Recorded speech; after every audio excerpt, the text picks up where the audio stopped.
At SD Bullion, our everyday low prices are already lower than the big boys' so-called flash sales. One of the fastest growing bullion companies in the country, SD Bullion, just claimed a spot on the prestigious Inc. 500. So you have to ask yourself, why haven't you joined over 30,000 new customers who've recently made the switch to SD Bullion for the lowest gold, silver, and platinum bullion prices? To learn more, go to www.sdbullion.com and enjoy the lowest prices in the precious metals industry, period.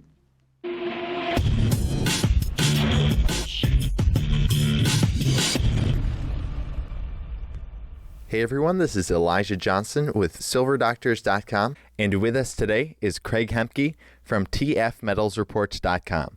Craig, thank you so much for joining us today. Hey Elijah, it's always a pleasure. All right, well, it's been an eventful couple of weeks. Last week, Trump became president-elect. This was a huge shock for basically everyone in the mainstream media. With a Trump win, what we saw on election night when that initial shock hit the markets, hit the futures markets, we saw the stock market just collapse. The Dow futures were down 700 points, I think, at once. But then the next morning, it's like nothing bad's happened. Now we're at all-time highs for the stock market, and gold and silver is crashing. What is your perspective on what's happening right now? Isn't that interesting, Elijah? If I'd told you a week ago that Trump would be elected and the Dow was going to move 1,000 points and gold was going to move $100, you would have probably thought gold up and Dow down, right? Yeah, definitely. That's what a lot of people were predicting. Instead, we get the opposite. For me, I'm just going to lay this again at the feet of high frequency trading and how computers dominate everything. And that, because I still will always contend that there is no real stock market, at least not in the sense of what we traditionally viewed the stock market, of rational people making decisions based off fundamentals, such as earnings and P ratios and forward guidance and that kind of thing. 80% of the volume in the stock market now is high frequency trading. It's probably even more than that in stock index futures. And so it is very easy on a very large scale for the stock market to be moved one way or the other just by having some of the key high frequency trading inputs be affected. And we saw that Tuesday night into Wednesday when initially, as the results were coming in, the dollar yen, which is the most important input of all for pretty much every market, including gold, the dollar yen sunk dramatically and fell from 105 down to 101. And when it was at 101, the S&P was limit down, the NASDAQ was limit down, and it was looking like a real tough day was coming on Wednesday following the election. And then magically, the dollar yen began to crawl off the mat. And by morning, it was almost back to unchanged. And by later in the day, it was up. And lo and behold, your stock market has a massive move. Now, an intraday move like the stock market saw in the U.S. has only happened 3 times before. It happened twice in October of 2008. And it happened shortly after the great crash in October of 1987. And most folks look back on those times and those major turnarounds and ascribe all of the credit, if you will, to the intervention of the president's working group on financial markets, what we loosely call the plunge protection team. Well, if the other 3 occurrences were all due to the plunge protection team, it's not a very long walk to assume that maybe the crawl off the mat last Tuesday night into Wednesday was also some type of plunge protection team induced surge. Now, in the time since, there have been some dramatic changes in the markets, most notably, Elijah, in the Treasury market. We saw on the day after the election on last Wednesday, the largest one-day percentage move in the U.S. bond market in history. Okay, so the biggest percentage move ever occurs the day after Trump's elected. Now, some folks have said, well, that's because Trump's going to, have some massive infrastructure program and there's going to be all of this new inflation. And frankly, that was news to me. I hadn't heard him championing that really much at all during the campaign. But that was the reason behind this massive sell-off. I would ask people to look a little deeper. Perhaps the massive sell-off, and again, we don't have a way to confirm this at this point, but perhaps the massive sell-off is some sovereign nations around the world, including China, looking at the reality of a Trump presidency and heading to the exits with their treasury bond portfolio ahead of time. You know how Trump has vowed to put 35, 45% tariffs on all Chinese goods. Maybe the Chinese, in anticipation of that trade war, have said, you know what, the heck with this. We've got our $1 trillion in treasuries. Let's start unloading this rapidly. You unload those rapidly, all of that selling dumps the price of bonds, and bond prices going down means higher rates. And again, the largest one-day move in history. There's a lot of stuff going on behind the scenes, Elijah, and I'm afraid that the craziness, the volatility is really just beginning. Definitely. And in a recent article you posted, you said that right now with the surging dollar and other currencies falling, especially the yuan, this could actually signal that a stock market crash is ahead and a gold and silver market movement higher is also ahead. Can you discuss a little bit why you see that ahead? Well, we've seen this play out before, most notably, just really in the last 15 months. This has happened now 3 times. The Chinese and the People's Bank of China have pegged the value of their currency, the yuan, to the dollar. Now, it's not a strict peg. They can still somewhat devalue it against the dollar to ease pressure on the yuan. Because again, if they're pegged together and the dollar is rallying as it has, in fact, the dollar index is back to multi-year highs in these days after the election. Well, that means the yuan is back to going up as well. The Chinese don't want that. They'd rather have a weak currency because they're an export-driven economy. So they see their currency getting stronger and they're left with this kind of a push and pull, not what are they going to do? They like having the peg to the dollar, but when the dollar's strengthening, they don't want a strong yuan, so they devalue it. What we've noticed is that yuan devaluations, active devaluations, and now we've seen several of them over the past 15 months, have been followed, rather closely followed, within days or weeks, with a kind of a tumbling liquidity crisis that ultimately results in a big sell-off all the way into U.S. stocks. If you go back to August of last year, remember that Monday, the 24th of August, Elijah, when the stock market, so many things open limit down, and we almost would have crashed if it weren't for all of those trading collars. Remember that? It was August 24th of 2015. You might remember that. That was about a week to 10 days following a significant period of yuan devaluation, stress in all of the emerging markets in early August, and it all spilled over as the U.S. market was collapsing the week of the 17th of August. It culminated that Monday, the 24th. Then you get into late last year. The Fed finally got around to raising interest rates. The U.S. dollar was surging to a level that it is about now in the dollar index. And the Chinese and the emerging market currencies were all beginning to roil and rock again. There was a significant period of yuan devaluation, again, about 3% over the course of the month of December. And if you look back then, beginning on January the 1st and extending all the way in, by the next 2 or 3 weeks, the U.S. stock market melted down about 10% again. So immediately hot on the heels, not right at the same time, but within a week or two, great weakness as liquidity kind of seized up around the planet. There was even kind of a mini yuan devaluation back in June of about 2.5%, and the stock market was down 5 or 6% then, but also, kind of culminating with the sell-off on Brexit night. So now here we are again. The dollar has been soaring for the last 2 months, really, from 94 to 100 on the dollar index. So that's a pretty good percentage move. And now the Chinese, especially in the weeks since the election, are actively devaluing the yuan again on a daily basis. And it is now down almost 3% again. And so if you can kind of see how this is all kind of lining up.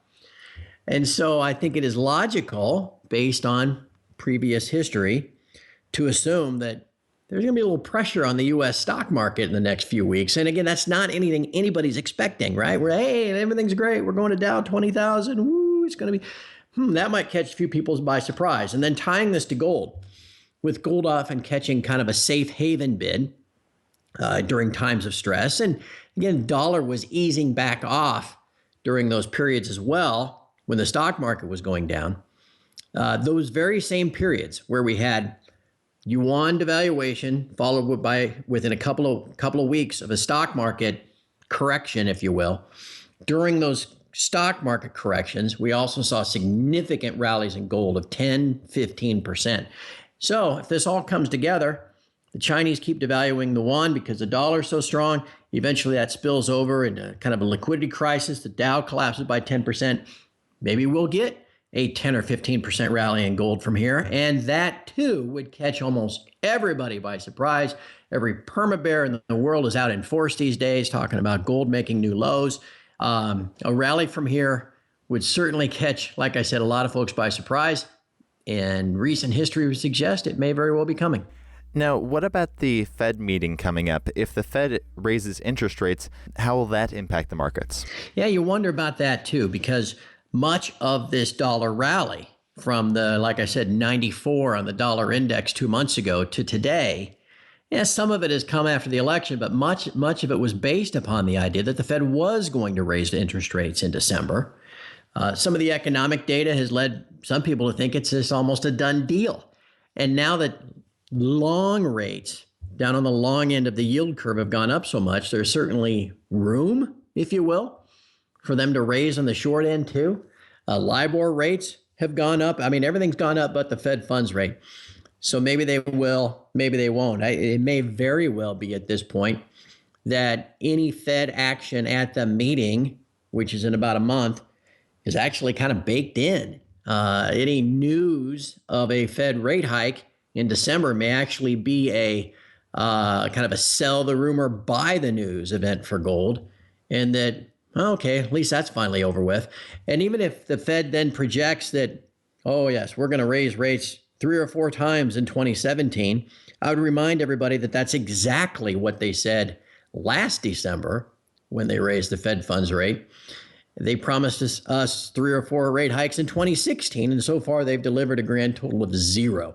So we'll see if what the Fed actually does come a month from now. But I, for one, wouldn't mind just getting that rate hike behind us so that we could stop worrying about it. And then if it does actually happen, it may end up being an actually what we call, again, that sell the rumor, buy the news type event for gold.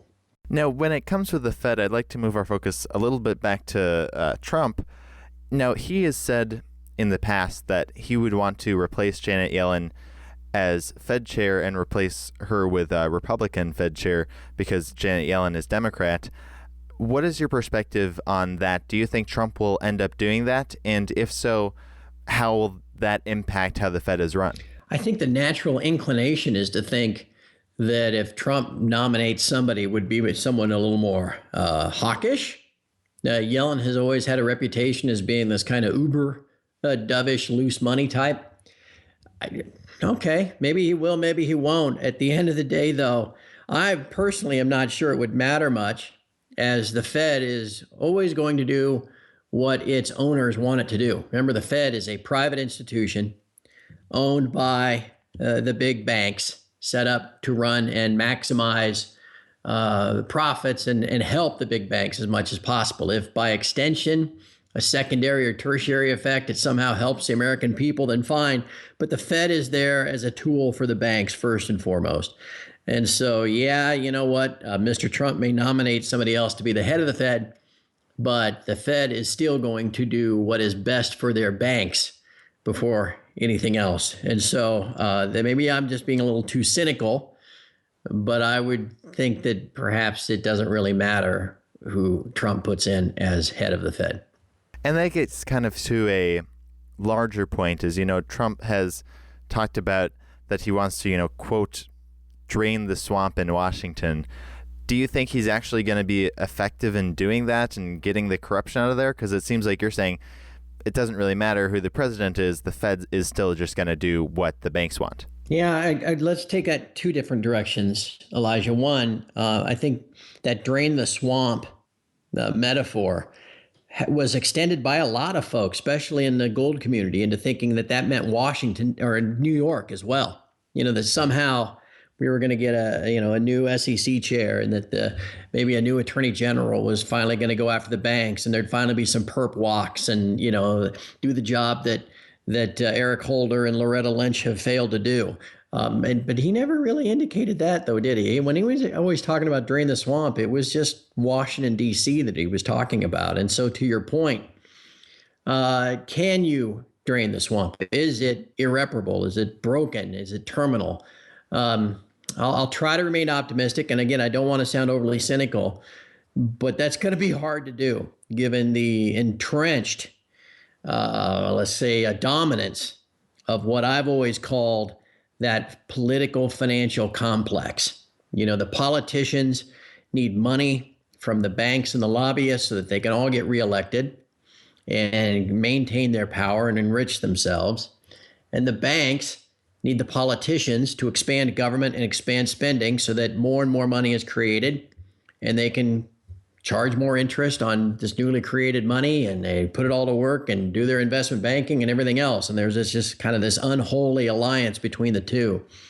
And for one guy to come in and set a new agenda and change that, I think it's going to be tough to do. And beside the fact that he's going to be considered a real threat to anything that the status quo has. And if he does play out as a real threat, you can bet that they will take every measure possible to try to coerce him to not pursue that agenda.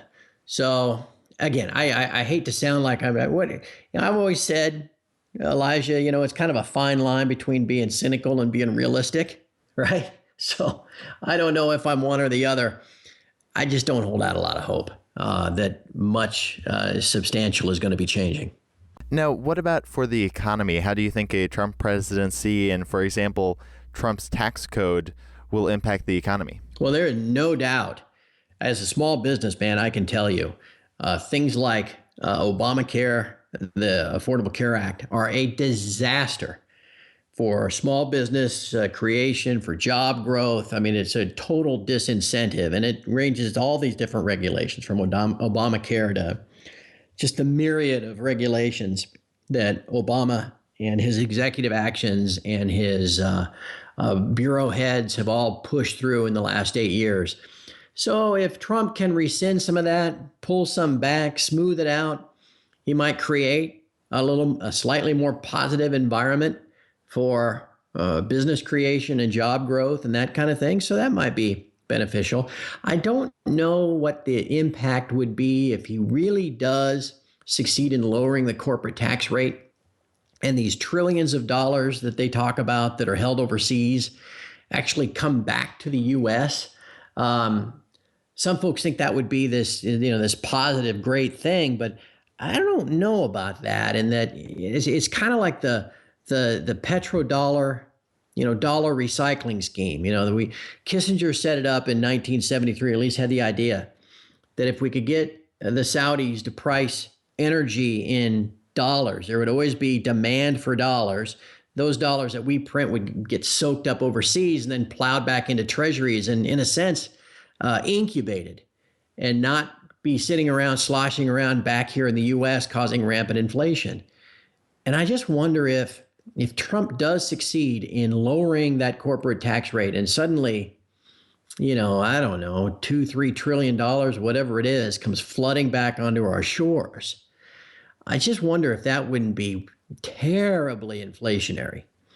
And without the facility to sharply raise rates, or the ability to sharply raise rates the way Paul Volcker did in 1979, 80, and 81, we could finally get into some significant, if not maybe hyperinflationary is too strong of a term, but some significant price inflation. And given the stress that the average family is already feeling, with a husband and a wife both working and trying to pay taxes and tuition and healthcare costs and caring for their parents, and everything that goes with it, all of a sudden you start getting double-digit inflation out there.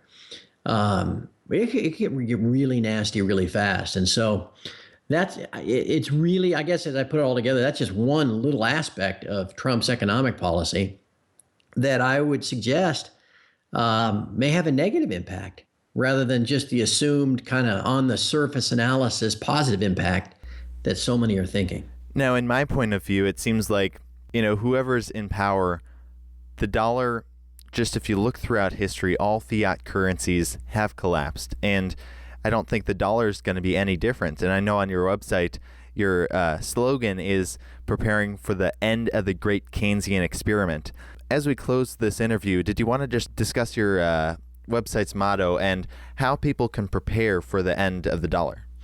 Well, the Keynesian experiment is this idea that you can just rapidly expand the debt base, the monetary base, and almost do it indefinitely or to infinity. And I think a realistic view of where we are in our debt-based society almost makes you feel like we're at the end. Now, the end has been held off over these last 5 years through these low and even negative interest rates, in that if you look at the federal budget in the U.S., it has, even though it's reported at $600 billion and the debt, though, is going up by over $1 trillion a year, and I don't even want to try to square that circle. But even at $600 billion annual deficit, more than half of that, just that deficit, comes from the line item of interest on the national debt, which we know is more, the debt itself is more than doubled under the last 8 years of Obama. So how could interest be going sideways? Well, that's because the Treasury Department has moved most of their borrowing, all their outstanding bonds and notes, into about the shortest duration yield as possible, because down on the short end is where you find the lowest interest rates.